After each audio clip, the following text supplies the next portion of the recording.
Ya, halo teman-teman, di sini aku mau share sedikit terkait dengan isu uji coba vaksin TBC.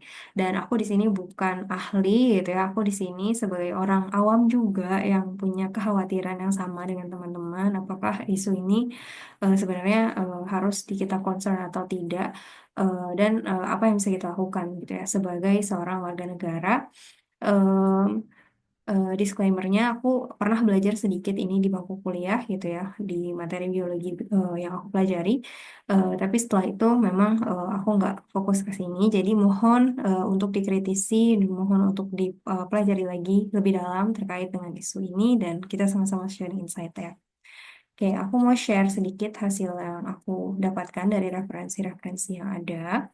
Jadi terkait dengan ini, sebenarnya yang memantik aku adalah sebuah video yang referensinya teman-teman bisa cek di dokumen aku share.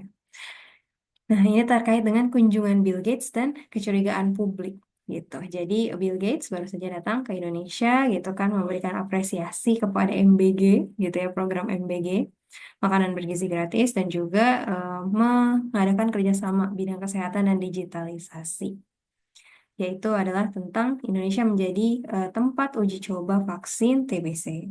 Nah, di sini kekhawatiran muncul gitu ya, karena ini kok jadi sebagai uji coba program gitu, apakah aman gitu kan?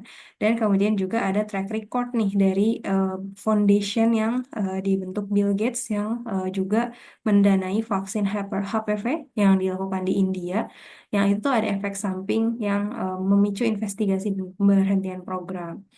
Kemudian di Kenya juga sama gitu ya, dari foundation yang sama dikembangkan vaksin tetanus yang dituding mengandung hormon sterilisasi. Meskipun setelah WHO mengeceknya gitu ya secara independen tidak menemukan bukti konsisten, namun ini tetap membuat ketidakpercayaan publik terhadap agenda lembaga asing gitu.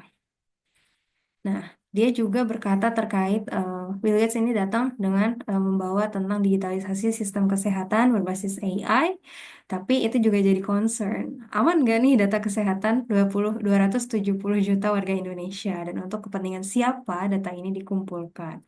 Gitu. Jadi kita harus mengkritisi terkait itu. Nah, terkait dengan referensi kedua, yaitu tentang penjelasan ahli terkait uji klinis vaksin TBC M72. Nah, ini Profesor Chandra Yoga Aditama, yaitu Ketua Majelis Kehormatan PDPI, Perhimpunan Dokter ya. Nah, ini mengatakan yang ikut uji coba vaksin itu bersifat sukarela dan harus mendapatkan penjelasan lengkap, menyetujui secara sadar. Dan ini tuh sudah ada dapat izin gitu ya dari Komite Etik dan otoritas berwenang.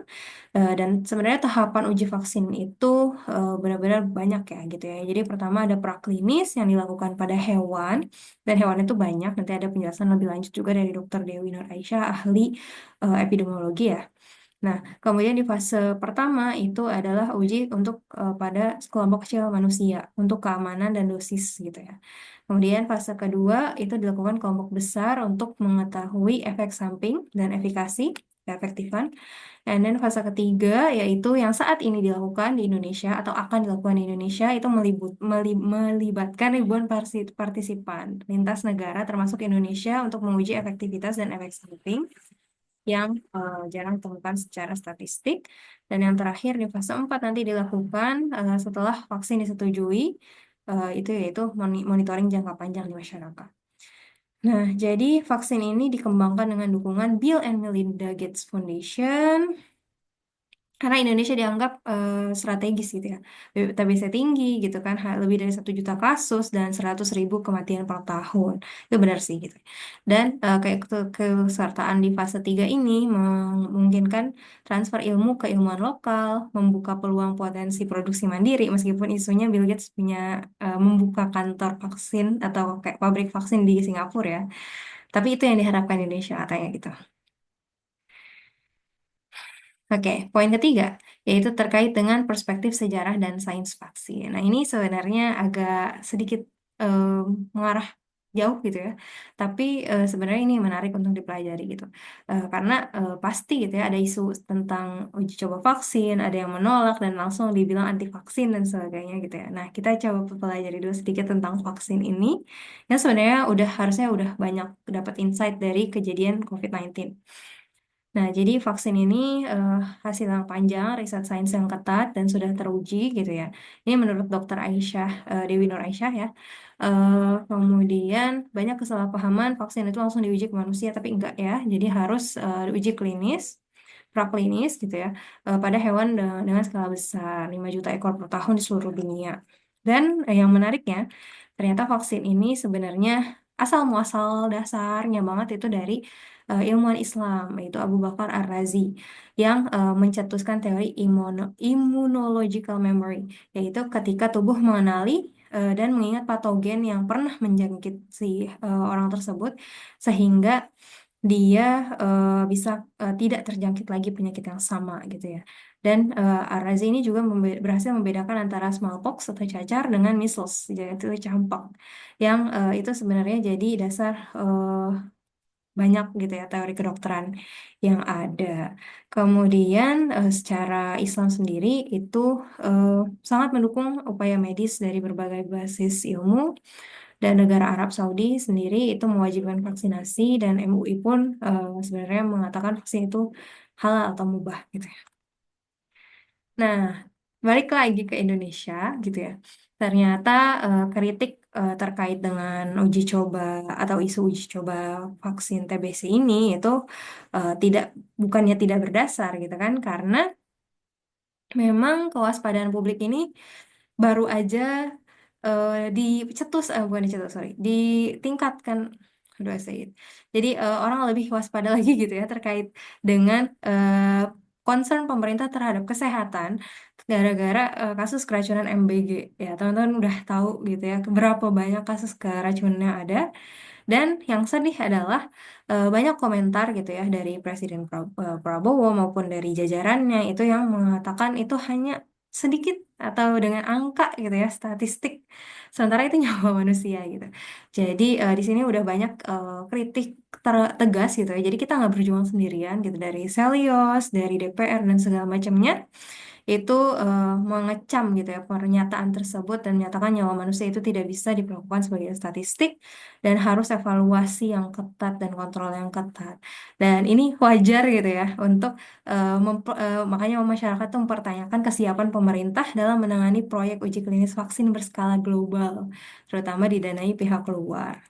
Nah, sebagai penutupnya, ini sebenarnya pengen menekankan kesadaran kritis dan keberanian moral rakyat Indonesia dalam menghadapi isu strategis seperti uji coba vaksin. Kita nggak lagi ya harusnya berhadapan dengan perdebatan pro atau anti vaksin. Tapi lebih jauh dari itu, apakah kita masih punya kedaulatan atas tubuh kita, atau misalnya kita jadi ya gitu ya, mungkin ada isu-isu kalau misalnya tidak melakukan ini, maka tidak akan mendapatkan akses fasilitas publik dan sebagainya. Apakah kita benar-benar masih punya kedaulatan atas tubuh kita dan data kita juga gitu ya, karena ada tadi singgungan atas digitalisasi data. Dan harusnya Indonesia tuh eh, menuju gitu ya, eh, harapannya bisa jadi mitra sejajar ketika ada proyek-proyek seperti ini, bukan objek eksperimen. Kebayang ya, teman-teman bisa lihat sendiri lah negara-negara mana lagi gitu ya yang menjadi tempat untuk uji coba ini. Kenapanya gitu ya? Ya masih banyak pendapat dan asumsi, tapi ya silahkan pelajari sendiri lebih dalam. Nah, terakhir gitu ya, sebagai closing statement, selalu pelajari dan teliti sebelum menerima tawaran untuk menjadi bagian dari uji coba vaksin ini. Suarakan jika ada kelalaian dari pemerintah, bisa melalui opini sosial media, obrolan dengan keluarga gitu ya, maupun menyampaikan aspirasi pada wakil rakyat. Kita tidak boleh menutup mata dengan isu sosial, karena ini berkaitan dengan keamanan dan nyawa kita sendiri gitu ya, dan sekeluarga gitu. Oke, terima kasih.